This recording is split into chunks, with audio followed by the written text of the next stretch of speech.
Hello, everybody. Welcome to this webinar hosted by the National Integrated Heat Health Information System, as well as heat.gov.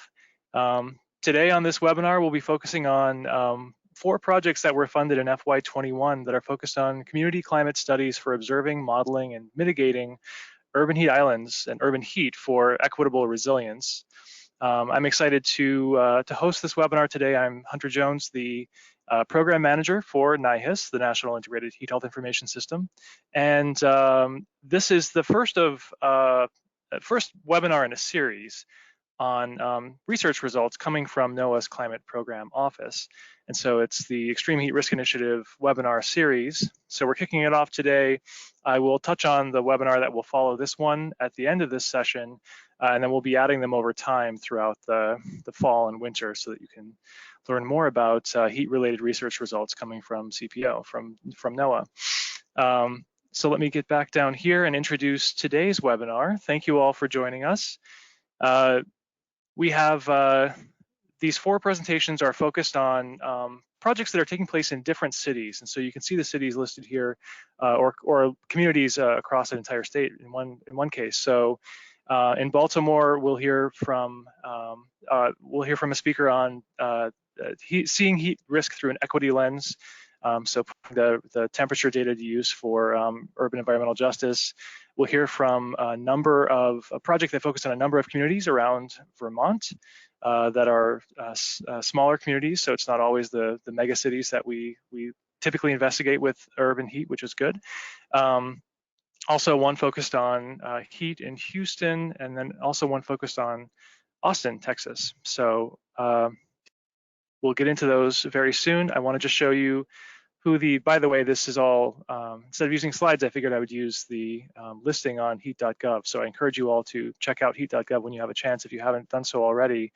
It's where we'll post not only details on this webinar series, but also where you can get the slides and presentation recordings afterwards, and where you can sign up for the HeatBeat newsletter, where you can learn more about the future webinars in this series. And that is a good moment for me to note that this webinar will be recorded. So just please be advised of that as well. So our presenters today are coming from a number of institutions around the country.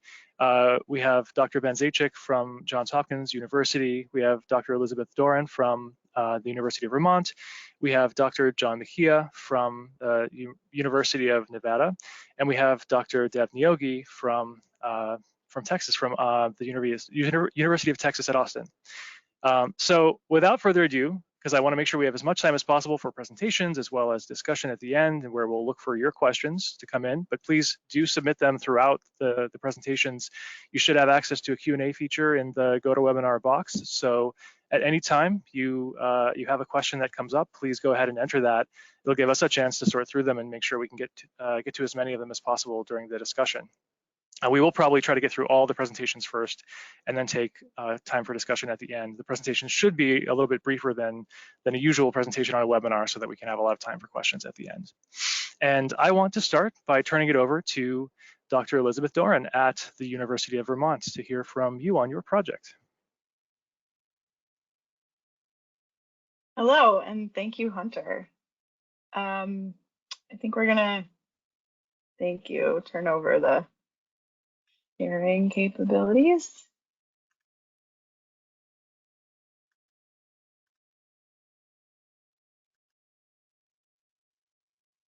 Can everyone see my screen?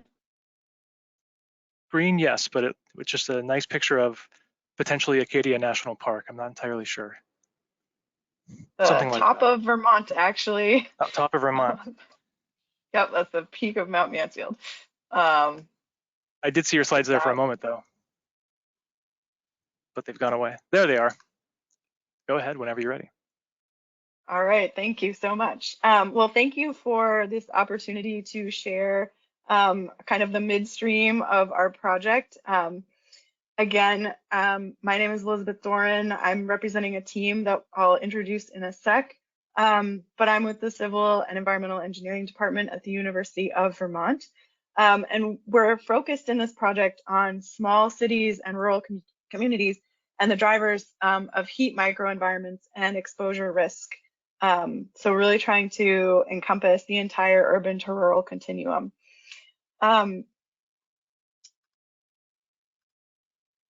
Again, the team that I'm working with, we're members, my co-PI and I are members of the Transportation Research Center here at the University of Vermont, as well as members of the Civil Environmental Engineering Department.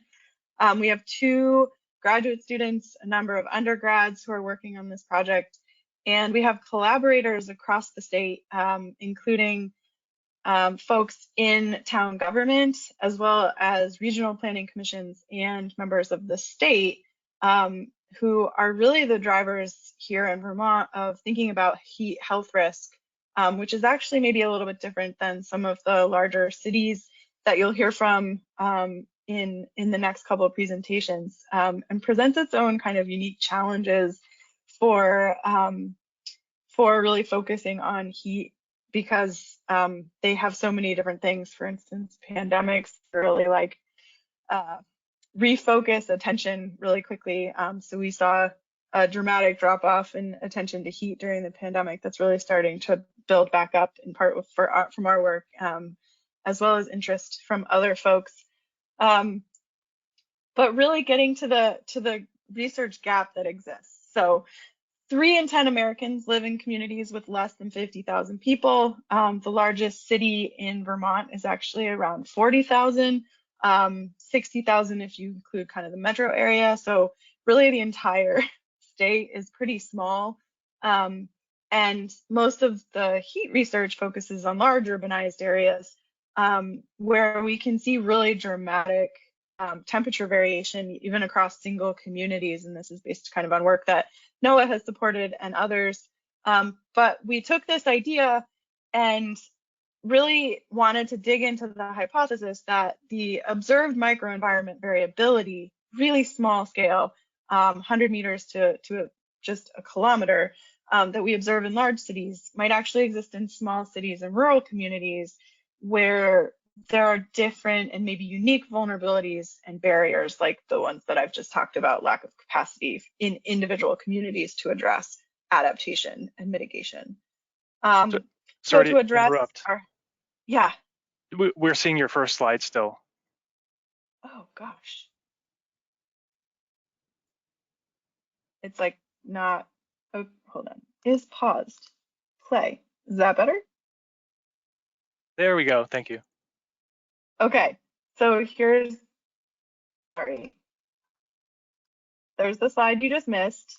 Here's our research team. And now our field campaign that we conducted this summer. You can see I have pointed out Burlington on the map of Vermont, which was a 2020 NOAA CAPA urban heat island mapping city. And what we've done in this project is really intensify the observations that were conducted in 2020 to approximately 9 cities and towns across the state. We had students and graduate students riding e-bikes that you can see on the left side of your screen, collecting temperature and relative humidity data in all of the communities that you see. So a total of 22 sampling days. They did 3 transects a day. There were 2 bikes at times. And we also have 23 stationary sensors in all of those communities, kind of a central urban core, a neighborhood, and then a rural observation point as well. So pretty intensive field campaign. We're also doing a survey, which I'm not really going to talk about, but we've had a really enthusiastic response for general population taking our survey, which we're really excited about. I do just want to point out the number of failed mobile sampling campaign days. We had over a week of days where like our equipment didn't work and things kind of just went wrong. And it's just a really healthy reminder that this work, when you're working, especially with volunteers and community members, it really does take some expertise and patience to get good data to do this kind of analysis and to really help communities figure out where their heat profiles are. So we are a transportation focused project, infrastructure at least. So what you can see, there's two images here. I'm showing both our raw observed temperature data. The orange and red line shows the kind of the relative air temperature that was measured during our bikes. And we're really interested in paved surfaces because we know that they're an important driver of extreme heat microenvironments. And even in all of the cities, so using data from all of the cities that we collected data in, we used high resolution land cover data that exists for actually the entire state of Vermont, pretty unique. And we analyzed the influence of paved surfaces on our observed temperature. And what we see is that there's actually a really clear relationship. A 10% increase in paved surface area within 100 meters of our observed temperature points results in a 1 degree increase in temperature observed. So we can really start to take that information and build some solutions from that.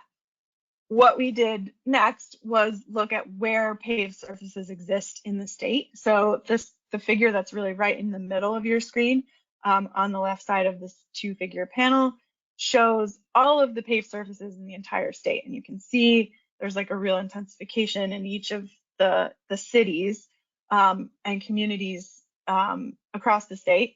When we look at where people live in relation to those paved surfaces, we actually see an intensification across the rural kind of areas of the state where, and we think that's really important to point out that when we look at the demographics of the people and their levels of exposure across the state of Vermont, we see that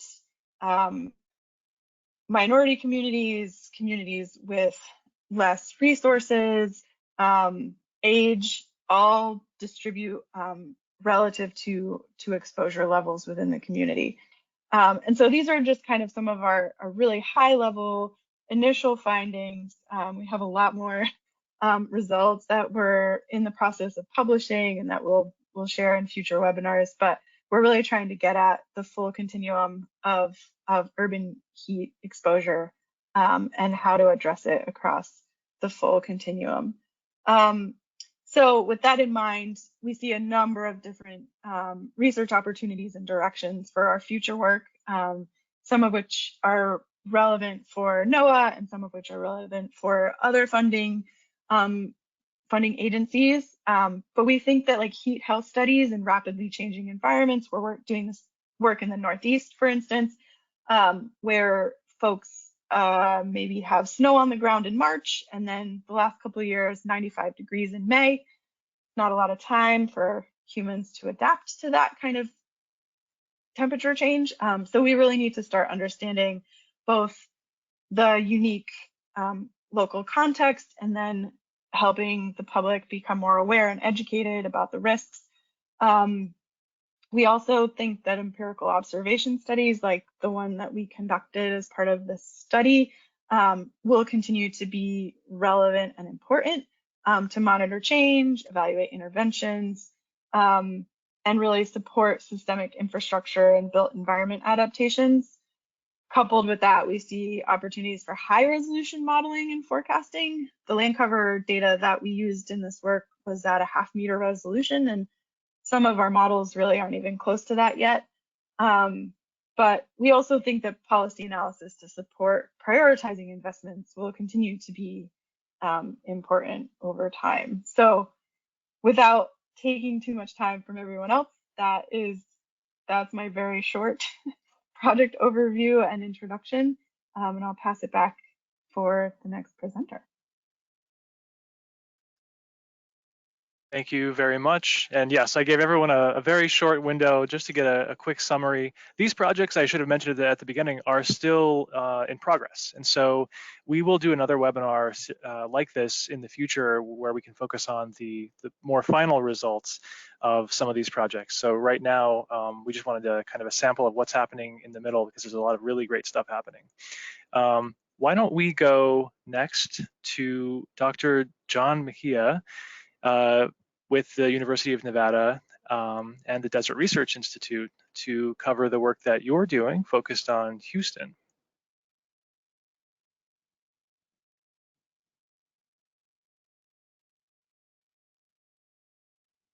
Thanks, Hunter. Thanks for having me here. I'm gonna start my presentation. Hopefully, let me see if you can see it. Is that working fine? Looks good, thank you.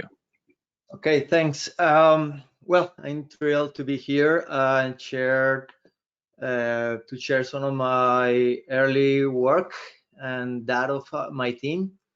This is a collaborative work between the Desert Research Institute, the Houston Advanced Research Center, and funded by the National Integrated Heat Health Information System. Well, this team came together because we were inspired by the Kappa Heat Watch campaign. We were able to participate and notice that the beautiful data that Heat Watch campaign was collecting. And then when learning also about what the Houston Climate Adaptation Plan and Resilience Houston Plan were developing, there are a lot of narrative inside those documents suggesting the cooling strategies. Heat is a big issue in Houston, and these cooling strategies were somehow outlined in those documents to cope up against the heat. So I'm a climate scientist, I'm a modeler, and I develop models for impact studies and applications. So it was quite natural for me to come together with a proposal that aims to develop a model that help decision makers put together elements for judgment of how their policy can impact the city in terms of temperature and other trade-offs that one cannot just observe using observation. So they need to model and observations also heat risk using urban climate models. Now we're talking about neighborhood scale models. Models are essential tools to understand the role of cities in the context of regional and global temperature trends. So the cities have this phenomenon called urban heat island, and the models allows us to measure how big of the heat island it is. And when contrasted against observations, we can develop baseline models for later come up with tools to understand how heat risk varies across different land use patterns. The cities are quite diverse in terms of urbanistic elements, industrial areas, high density residential, multifamily, green parks. So put together, the city works in different ways thermally, and we wanted to assess how this city contrast against those observations. Models enable city planners and public health officials to target heat alerts. These models are similar to those ones used to issue heat watch and heat warnings. So we are developing a model that will also help aid future forecasts related to heat, and they'll help guide adaptation and mitigation efforts to cope up to heat exposure using different climate interventions, cooling interventions. So now we are coming up with we use the heat map campaign to contrast against some of our early model results. However, very quickly, these heat citizen scientist data sets are snapshots that are great to depict the spatial patterns of the temperature and relative humidity of the city at a very detailed scale, but there are snapshots in time. So in the end, to come up with a very robust model, we also need some more long-term integrations for statistical purposes and robustness of the results. However, the kappa data is very useful to help start designing the models in terms of and assess some of the whether or not the model is capable of showing some of the great heterogeneity in temperature that these heat maps are showing. Well, we are seeking them for a model, a baseline model for urban climate process-based understanding and assessment of cooling climate intervention scenarios. Climate interventions. So these climate adaptation plans and resilience plans are developing ideas for greening infrastructure that will help cool the environment for a city that is cooler. But there are a lot of uncertainties in these models, and then those are the first stage of challenges we face. And not only those uncertainties inherited by the model, but there are also elements related to air quality and the model, social justice and how the model represents that, the geography, coastal cities versus mountain cities, and the fast evolving land use, land cover. Cities are growing and changing in urbanistic elements. So, and related to some of those uncertainties, when looking at the climatology of clouds in the city during the daytime, we learned pretty quickly that the city itself develops more clouds than the surrounding areas. And this is a relatively new concept coined a few years ago about how cities can also enhance cloudiness over the city. The left-hand side panel shows a cloud frequency with a lighter color showing higher frequency of clouds, and the contour line shows the outline of the city and the highway systems.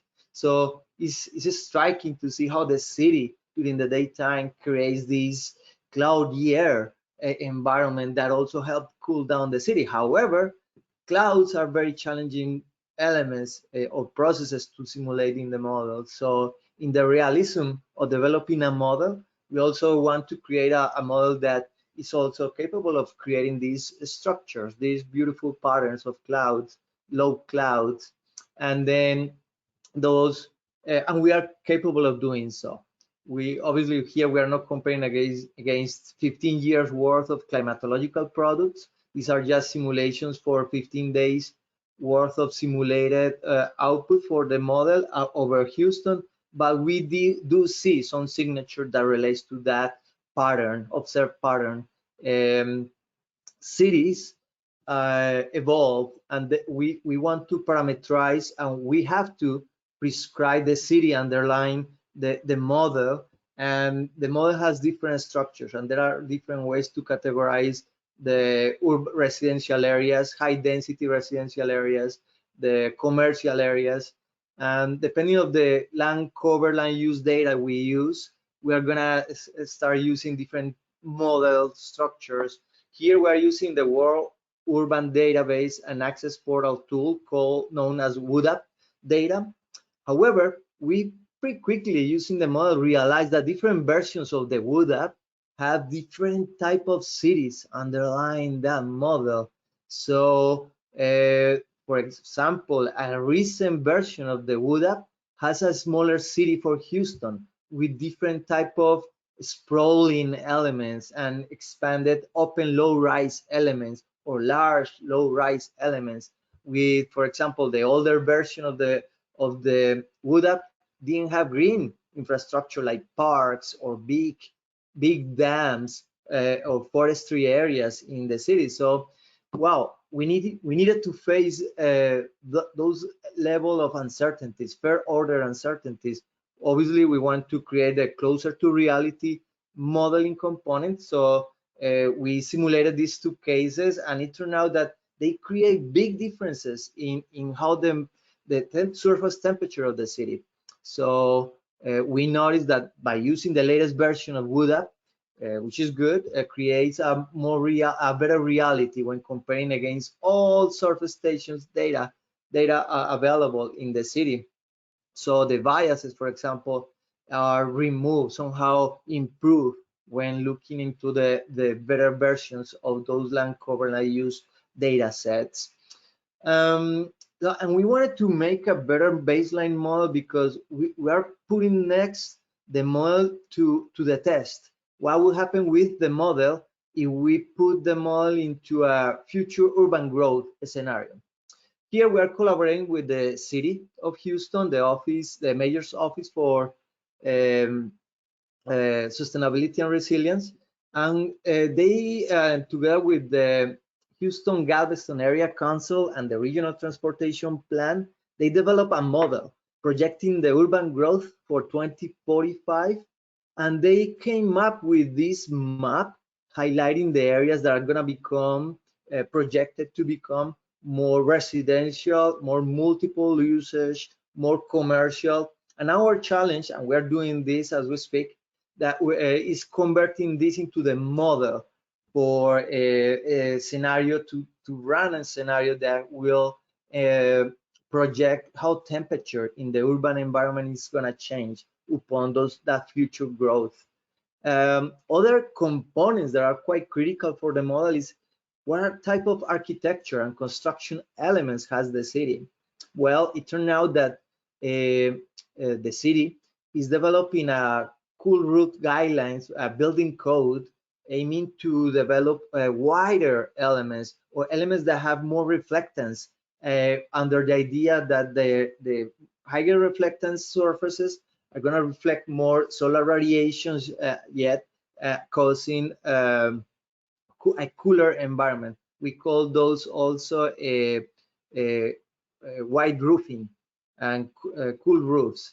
So now we are under the challenge to impose this new code into the model to see how capable or what is the extent necessary for those new rules or guidelines to change the climate of the city. So this is a climate intervention as in general ways, and we are, for example, using the model to implement this scenario. What will happen if the whole city, for example, or a portion of the city adapts these rules, and all of a sudden we implement this, and what will happen with the temperature of the city upon those scenarios? Obviously, there are other climate intervention strategies, for example, green forestry, rooftop photovoltaic panels, green infrastructure, and others.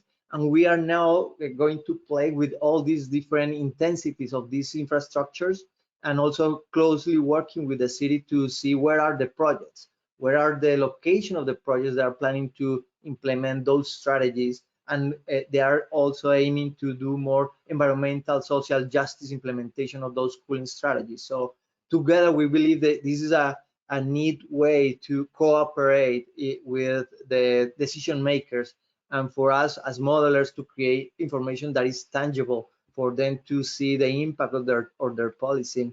Future research opportunities is that, for example, tailoring models to new planned cities. Adapting cooling urban projects is very challenging. And for example, it's not straightforward to adapt these guidelines for materials for construction in a city. Translating that into the model requires some conversations with engineers and even some deep research. We are developing models to address local impacts and scale that to citywide impacts and other trade-offs.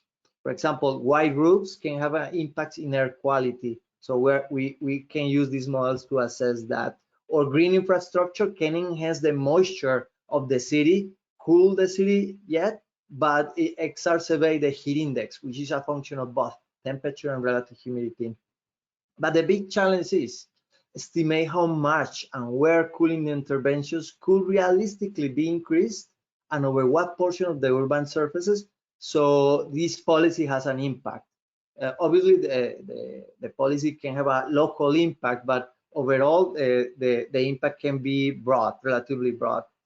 And we are recently reading some narratives from the White House Office of Science and Technology Policy, where the next 5-year plan for research on climate interventions are already using the urban cooling strategies as climate interventions. So there are new things coming through different agencies at the federal level that will require this type of modeling tools for assessing the impact of those climate interventions. I think that's it. Thank you very much. Thanks for listening. And I pass it to the next speaker. Thank you very much. Thank you very much for the presentation. And I think we'll go next to Dr. Ben Zaitchik with Johns Hopkins University. Thank you so much. Are you seeing the right screen? You can see your webcam. I'm not seeing the screen yet. And the sound quality is a little muffled. Okay. I'm not sure why any of that is happening. It says to me that told me that I'm showing the screen. And so that means I want to stop showing the screen. The slide looks good. So yeah, it's just the sound that's a little bit. The audio is not good, you're telling me, huh? All right. I had trouble on my computer. Is that any better? Much better, thank you. Okay, great, thank you. So sorry for that. Great, well, let me jump right into it then. Thanks so much for the opportunity to participate, tell you a little bit about what we're doing in Baltimore here on extreme heat, thanks to the support of the Climate Programs Office. Noting my formal academic collaborators here, Meredith McCormick and Lena Easton Calabria, but also want to talk about, I think, as for all these projects, how important all of our partners are in city government, across the neighborhoods of the city, as well as many others working at our academic and NGO partners. So a couple of key questions that we're going to get at, similar to what others are trying to do. Obviously, a lot of this is motivated by this question of where and when is it hottest in the city. And so here we have a map that we generated using a combination of some in situ measurements. We've been doing microclimate monitoring in Baltimore for the past 6 or 7 years, in combination with the great data that we're getting from the NOAA campaigns and satellite data to just look at, here's an average look of what Baltimore looks like in terms of maximum and minimum daily temperatures. As you can see, no surprise, hotter in the downtown areas. And you see this pattern day and night. Some work that our PhD student Bianca Corpus has been working on lately is trying to understand what the interactions are there when we talk about the where and when. So, on hotter days, which parts of the city might be heating up more, heating up less. And this animation is simply showing how both minimum and maximum might change day to day. And what you might see here is that the day-to-day variability, not surprisingly driven by weather, has the largest impact on this temperature anomaly, where the temperature anomaly is relative to a synoptic weather station outside of the city. It's usually red because the city is usually hotter than the surrounding areas, but the magnitude really changes day to day. Meanwhile, you're seeing these somewhat persistent spatial patterns, and if you dig into that, which I won't have time to today, you can see that those spatial patterns do change a little day to day, depending on weather type, background conditions. And again, that's a focus of Bianca's PhD research, which is really relevant to us when we try to think about when are the most vulnerable really experiencing heat thresholds that are of concern to health and well-being. So the next question we might ask is, okay, so this is where it's hot, but where does the heat matter? And of course, that gets into this question of vulnerability. There's an important cottage industry on heat vulnerability indices. There's no perfect catch-all vulnerability index, of course. And so what we're trying to think about is how do we think about vulnerability in an objective specific way. So just for example, here's a map of youth asthma related ED visits across Baltimore. And the pattern that you see here, anyone who's worked in Baltimore sees this pattern a lot. It's referred to as the black butterfly. And the fact that to the east and to the west is where you see a lot of social vulnerability and impacts of environmental injustice.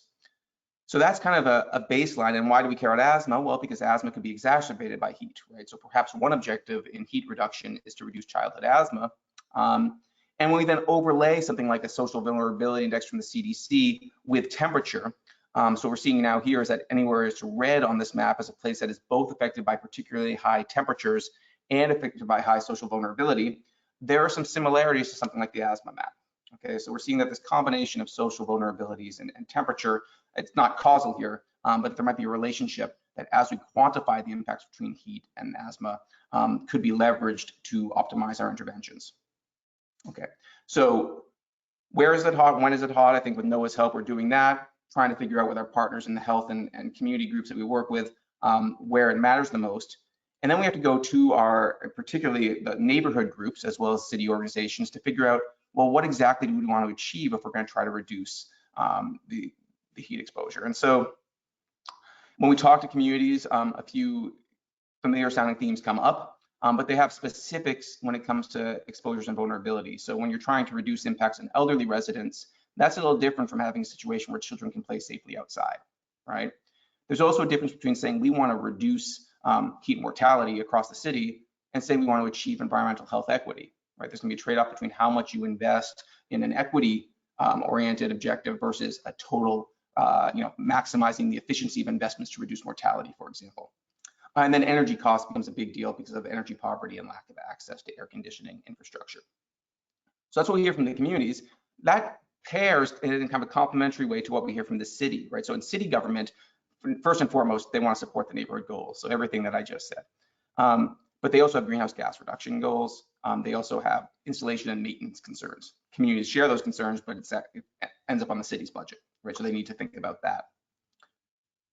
All right, so what's happening in Baltimore? So in Baltimore, we have an amazing natural experiment going on because of some of the forward-thinking folks we have in neighborhood and city level. I'm just showing some work that's been done in a neighborhood called Old Goucher in downtown Baltimore. And this is totally self-directed, almost vigilante style greening going on in this community. And the top row are a couple images from 2012, bottom row 2019. Amazing greening that's been going on as the city has increased its green cover over the past decade. So this is something that we're monitoring closely to understand its impacts.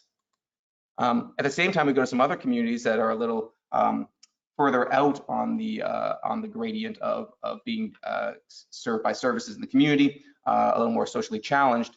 And what we're seeing here is these are places where there isn't much in the way of green infrastructure, but there are amazing plans. So this is the Broadway East Master Greening Plan that the communities put together about where they want to see these streetscapes that you're seeing on the left go in the next 5 to 10 years. And now we're working with those communities to monitor those interventions as they happen. And by monitoring, we also help them to achieve the funding they need because it's being monitored by scientists who are trying to figure out the effectiveness. Last kind of invention I want to talk about in Baltimore is white roofs, so cool surfaces. Others have talked about this. There's been a nice study done of how cost-effective this could be for Baltimore, and indeed the city has been going about this, and we have a complementary project in which we're monitoring indoor and outdoor conditions, as well as sleep comfort levels and other health indicators of people in homes that are either do or do not have cool roofs. Okay, great. So to wrap up with a couple slides of how we're putting this together, okay? So we can ask, how well are these strategies working, and are there better complementary strategies to consider? So first and foremost, we go out there, we do our measurements, we do our modeling of where the heat's happening and where the vulnerability is. And then we put this into a multi-objective optimization tool that Ray Shih, a former PhD student at Johns Hopkins, put together as his dissertation. And showing one example of an output here, where we are saying, okay, here are some of the, along the x-axis here, some of the objectives that the city or the neighborhoods have identified in terms of minimizing cost, maximizing mortality reduction, etc. We have as input all of the different inputs that we've already described, including some of the greening plans that are in there that we talk about for interventions. And then what you want to be is low on this graph. And every line here is an outcome of a 30-year simulation of optimal investments. So every one of these results is optimal in some degree, but here we've got 5 different objectives. So there are different objectives that come out on top in different optimal solutions, okay? And so if you just pick one of these, then you can say, okay, well, what would it look like for at the neighborhood scale if we did this? And you can map out, and just dividing Baltimore into a bunch of different kind of sectors, say, okay, well, what does this particular proposed solution mean in terms of planting trees, cumulative tree canopy, cool pavement, cool roofs? What's gone into this optimal solution? You can then say, okay, how are we using cooling centers, trees, cool pavements, or cool roofs, for example, over time in each of these neighborhoods? And these are the kinds of things that then can be used in discussion, right? Say, okay, well, we've tried to optimize this to the objectives that the communities and city have identified. We have a lot of different options. Which of these present particular opportunities or challenges when it comes to intervening to reduce heat vulnerability? So just to close up, what have we learned? First of all, these detailed heat maps that NOAA is supporting, I would argue, are essential. This is how you know what's happening by neighborhood, weather condition, time of day. It is your baseline. And complementary to that, we need to keep monitoring and doing other studies as these heat interventions go in. So as the greening comes in, as the white roofs go in, monitoring at different scales, indoor and outdoor, because we really need to know what are these interventions doing at different scales to make people less exposed to heat. And just finally, as I think everyone has indicated here, there's no one best reduction strategy. And so you need to work with the communities, as this program has encouraged all of us to do, in order to understand what they're trying to achieve and therefore what your best option is for investing for reduced heat. So with that, thanks so much. I'd like to hand off to the next presenter.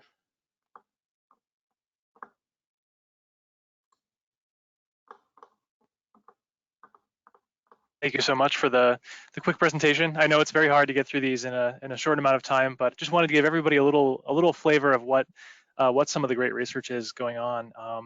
Please remember, everyone in attendance, to put your questions in the question box. I would love to get to those. We have one more presentation to round out this opening, and then we'll get to the panel. So I'm going to pass it next to Dr. Deb Niogi at the University of Texas at Austin to cover the work that's happening there. Thank you very much, and take it away. The slides look great.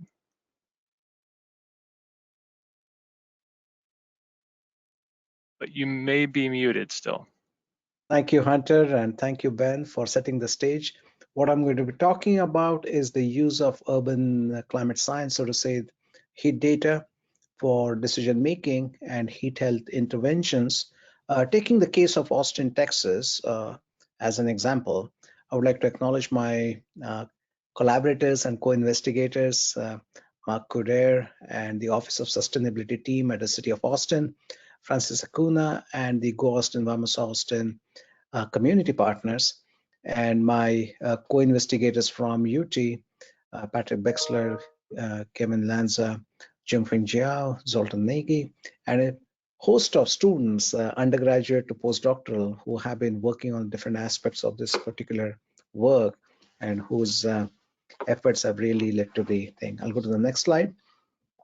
So what we want to really highlight is most cities, when they're trying to develop a strategy for resiliency, extreme heat is at core of what is happening in many regards. Like if you map around what are some of the problems that people have: food insecurity, mobility, poverty, smoke from wildfires, droughts, etc. Extreme heat is at a core of it.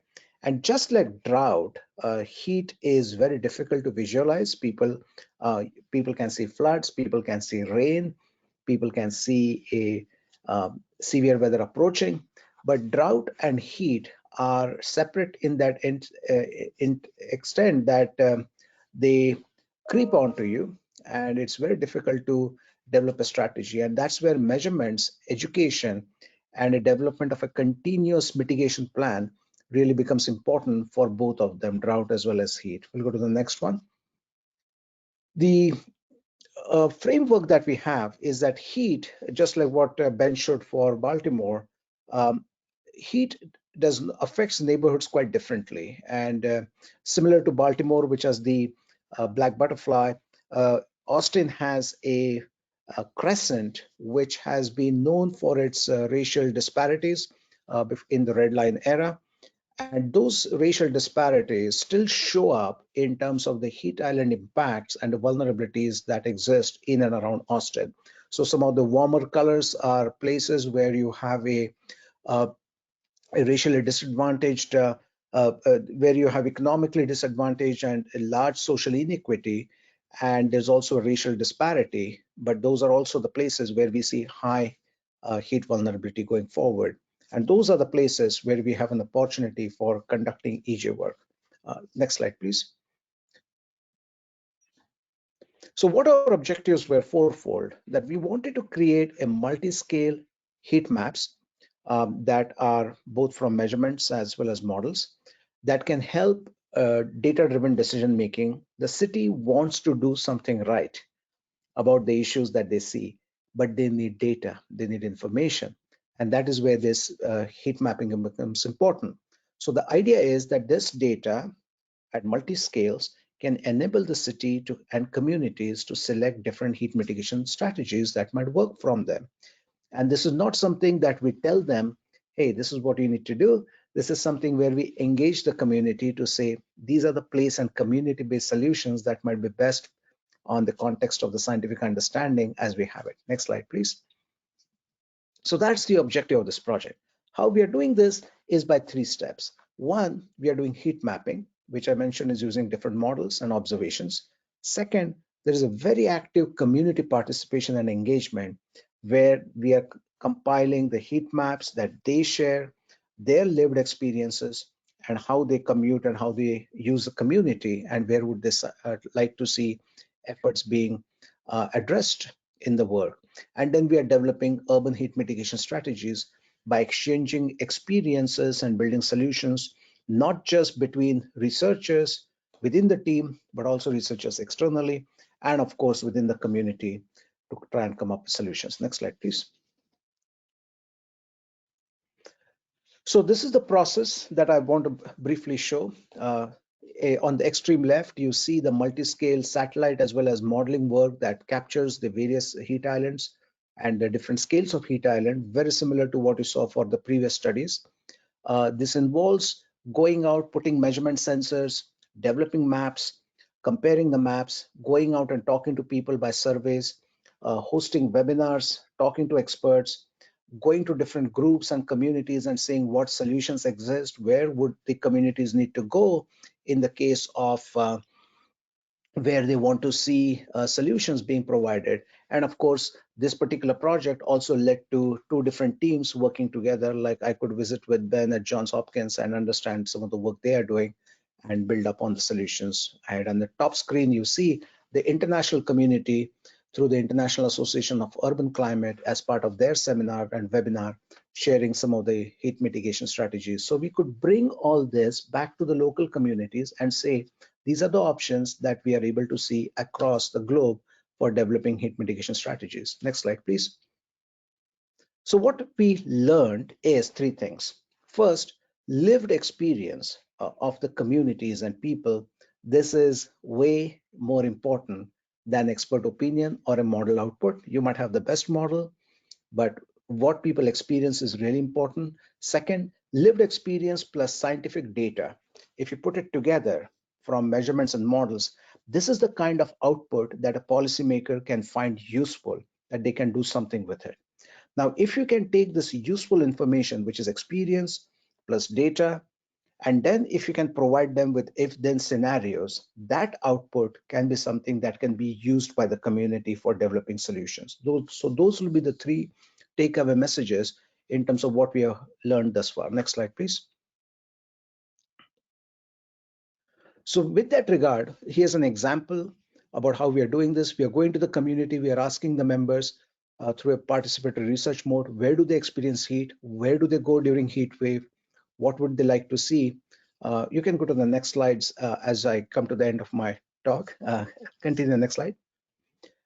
Community members then helped develop the maps, and they discussed amongst themselves and shared stories, which were the places they found across the city more heat spots and what they would like to see in terms of the heat mitigation. We compiled such information, we developed this scenario, so it's a 2-way feedback. Next slide, please. So building on that, what we found, here's one example of the mapping exercise, and the red dots that you see are the places where the community mentioned are clusters of where they found more heat. So you could find one side of the street where there is less vegetation, there is a preferentially higher location of where you have the hotspots of literal hotspots of high heat. And then we go to a greener lands region just across the streets, you don't see that particular thing. So the community experiences are the ones that we have captured in this particular participatory setup. And this become the nodes of where the city might consider developing mitigation strategies. Next slide, please. So ingesting this data, some of the questions that we are looking at now is, where should the city objectively place its bus shelters? So when you have a somewhat limited budget and you have hundreds of options, where do you start off by putting your bus shelters such that people are not exposed, but they have some sort of shade? Next slide, please.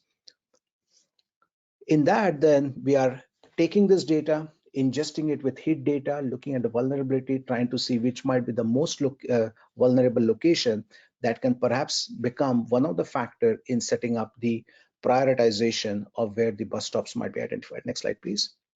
And the city is then working within their mechanism to try and understand.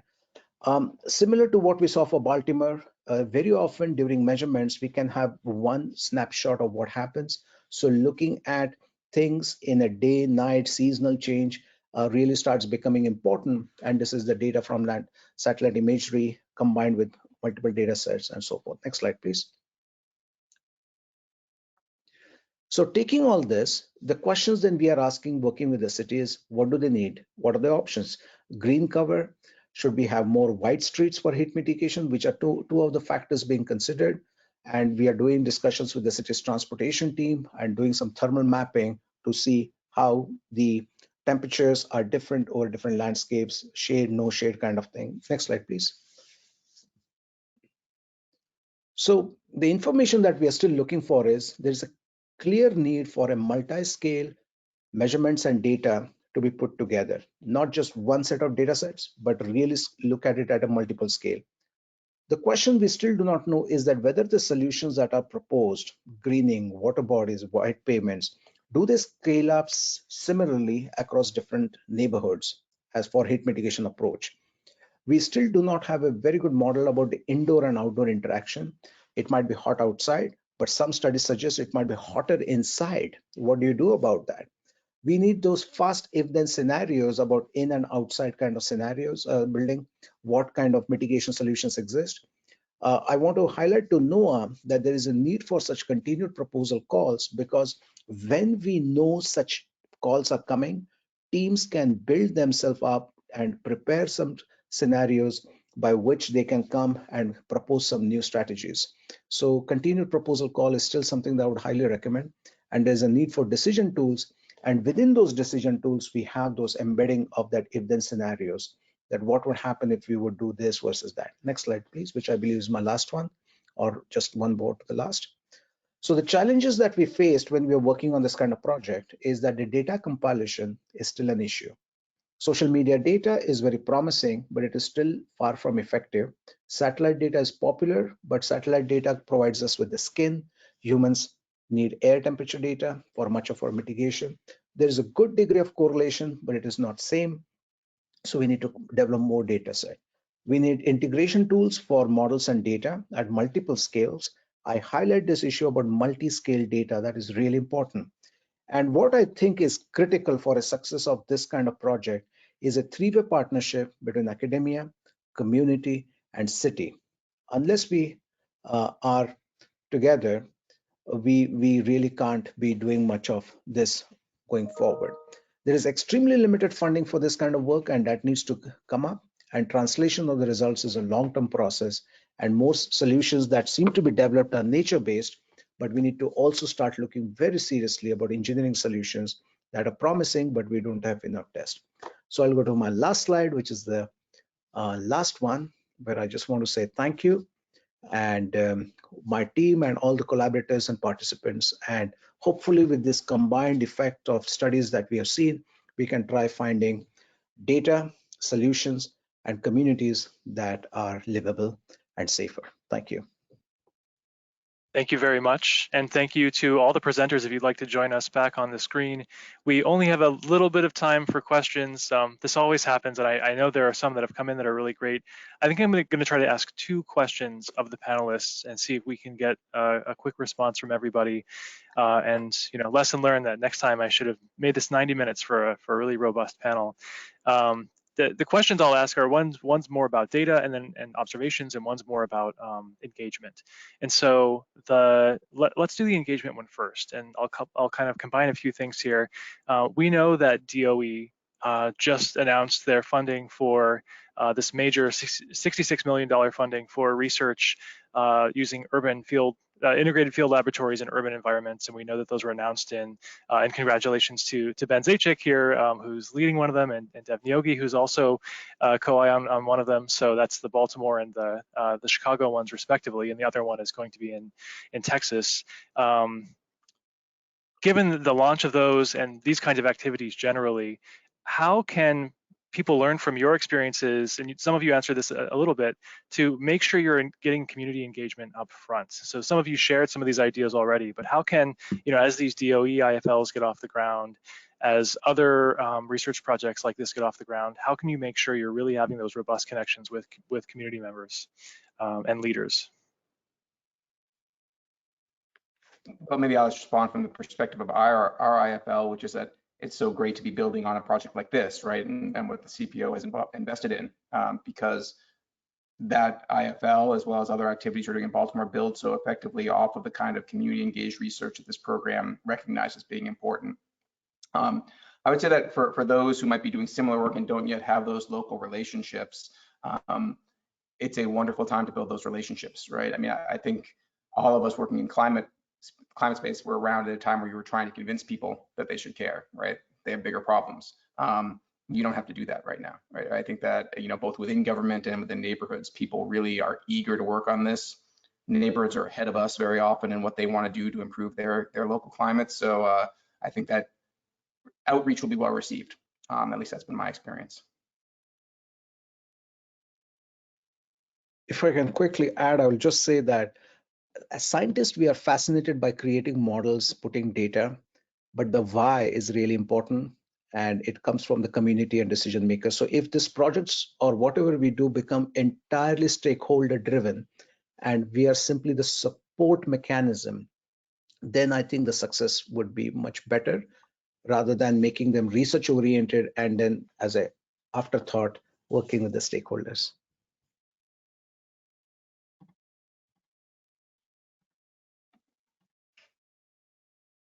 I would add that the way that our team is thinking about communities and stakeholders is a little bit broader, and we're doing follow-on work to start to engage people whose profession is related to some of the decisions that we're talking about. So transportation professionals, for instance, and really starting to engage them as a community of stakeholders who have a role to play in addressing heat. And so I add that as another layer to the community work that you heard from some of the other presenters as well. So that's a direction that we're actively pursuing, in addition to working with the communities themselves and the people in them who live there.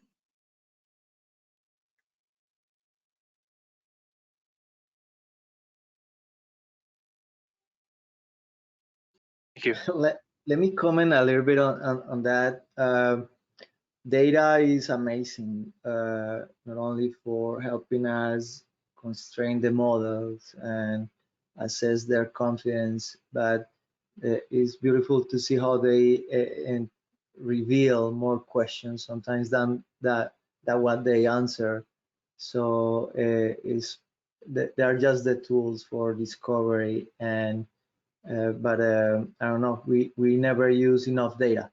So the more data exists, the better for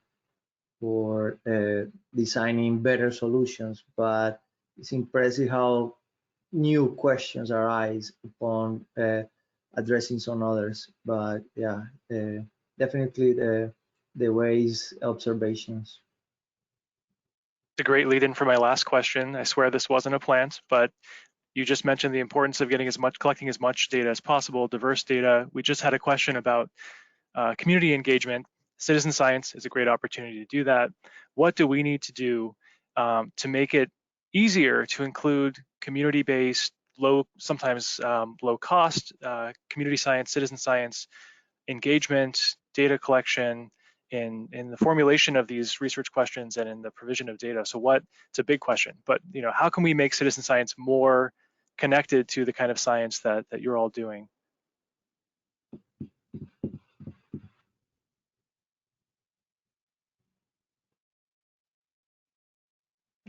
I can take a quick stab. I think the critical factor is to communicate back to the citizens that their data is really important for scientific discoveries, and it is really valuable for what the city wants to do. This is their way of contributing to the solution. And once they understand how the data are used, they can perhaps continue getting invigorated by the process and do that. I think very often people want to do the right thing, they just don't know what that is. I would argue that also the element of engaging the community, their data is valuable, but the citizen scientists and observations based on social networks or social data in general can impact in very different ways, not only in the qualitative aspect of the data or quantitatively aspect of how to use that data into and fuse it with other platforms, data platforms, as Dave mentioned earlier, but also as a real good tool to engage the community.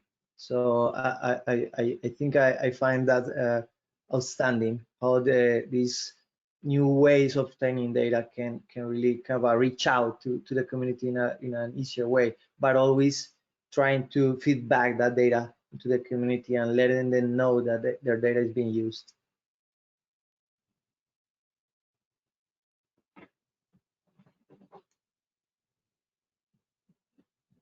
You might be on mute, Ben.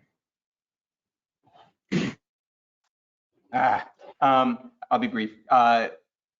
Being there is a big deal, right? And that's not always easy because we're all busy. And sometimes you live in a community, sometimes you don't. But I just find like, obviously, the more you can spend time with your citizen scientists, with the communities to make this a true partnership, the stronger the bonds and the more effective you are, not in what you're trying to do, but also in the next steps. I would actually echo that. I think community science is best practiced as a partnership between academics and the community. I've definitely had conversations with community scientists who wanted to lead scientific efforts, and that becomes challenging because there's a lot that they don't know. And there is a really important role for all of those stakeholders to participate and learn. But we have expertise as well. And I think it's a really valuable education and data gathering approach if done really well. So it does have shortcomings if it's not done well, though. Thank you all for entertaining such short windows to give presentations. The good news is I definitely want to revisit these projects maybe in a year's time or something, so we can all hear from you again and see how things turned out and what you're still working on. I really appreciate everybody that joined us today and our speakers, Drs. Mejia, Doran, Zajic, and Yogi. I want to just close by saying that we do have one more funded project that came out of this program and our FY21 competition, and that was a one-year project that's wrapped up. And so we do have a single session that's going to focus on the outcomes from that project, and that was led by Drs. Ladkeith and Sarah Miro. They focused on plan integration for resilience scorecard for heat. So they developed an approach to look across a variety of different plans that might be taking place in one community and to score them to see what their net effect was in a spatial way concerning heat policies and the effect they were having on urban heat. So, and there will be probably a little bit of a training component to that as well. So we look forward to seeing everyone again for that. Please check out heat.gov. You can sign up for the HeatBeat newsletter there. That's a great place to learn more about these upcoming sessions. And also just get a lot of additional information on extreme heat. We were excited to launch heat.gov earlier this summer. So we're welcoming everyone who has questions or input on that. We'll be developing that quite a bit over time. Thanks again to all the presenters, and we'll see you next time. Thanks, everyone. Thank you. Thanks, everyone. Bye-bye.